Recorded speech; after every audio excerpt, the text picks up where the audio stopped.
रात के 1 बज रहे थे। जोरों की बारिश हो रही थी। घनघोर अंधेरा था। जोरों से बादल गरज रहे थे। थोड़ी थोड़ी देर पर बिजली चमकती तो आसपास की चीजें दिखाई पड़ती थीं, वरना कुछ भी दिखाई देना बड़ा ही मुश्किल हो रहा था। यूपी के एक बस स्टेशन के बाहर श्याम अपना ऑटो रिक्शा लगाकर सवारी का इंतजार कर रहा था। बारिश के मौसम में सवारी मिलने की उम्मीद कम थी। वो सोच रहा था कि फिर भी हो सकता था कि कुछ देर बाद आने वाली बस से कोई सवारी मिल जाए। करीब 1 घंटे के बाद बस आई और बस से 20 साल की एक लड़की कंधे पर एक बैग लटकाए बाहर निकलती हुई दिखी। वो सीधे ऑटो के पास आई और बांदा गांव चलने को कहा। श्याम ने कहा कि देखिए, रात का वक्त है और रात को चलने के लिए 1000 रुपए लूंगा, नहीं तो सुबह तक इंतजार कीजिए। सुबह 500 रुपए में ले चलूंगा।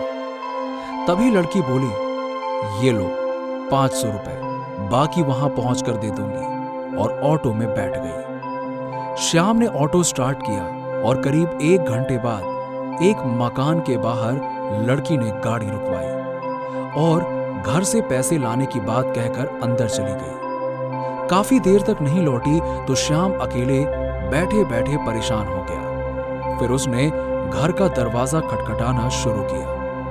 काफी देर बाद एक बूढ़ी औरत ने आंखें मलते हुए दरवाजा खोला। उसने पूछा, कौन हो तुम? इतनी रात को तुम्हें किससे मिलना है? श्याम बोला, एक लड़की मेरे ऑटो का किराया लेने थोड़ी देर पहले अंदर आई थी। उसी लड़की का इंतजार कर रहा था।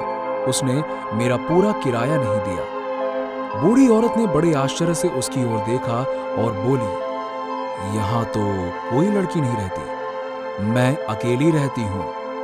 तभी श्याम की नजर एक फोटो पर पड़ी और उसने कहा, यही लड़की तो थी मेरे ऑटो में जो यहां तक आई थी, और उसने मुझे बाकी का किराया देने के लिए बाहर खड़े रहने को कहा। तभी बूढ़ी औरत ने कहा कि यह कैसे हो सकता है? ये तो मेरी पोती है और इसे मरे हुए 8 साल हो गए हैं। इसकी फोटो पर माला डली हुई है, तुम्हें दिखाई नहीं देता क्या? ये सुनते ही श्याम बहुत डर गया और जैसे उसके हाथ पैर जोरों से कांपने लगे। तभी श्याम उस लड़की का फोटो देखकर सोचने लगा कि मेरे ऑटो में मरी हुई लड़की ने सफर किया और मुझे पता भी नहीं चला।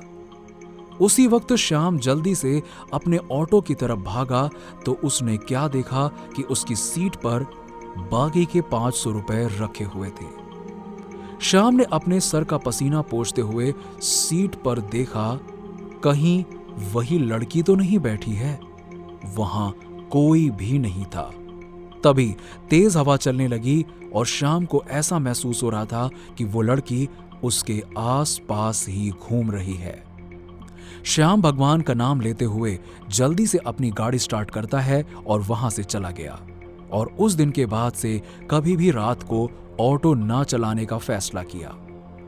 दोस्तों, ये हॉरर स्टोरी आपको कैसी लगी नीचे हमें कमेंट सेक्शन में कमेंट करके बताइए। अगर ऐसी ही स्टोरीज देखना चाहते हैं तो इस चैनल को सब्सक्राइब कर लें। मिलते हैं आपसे एक और डरावनी कहानी के साथ।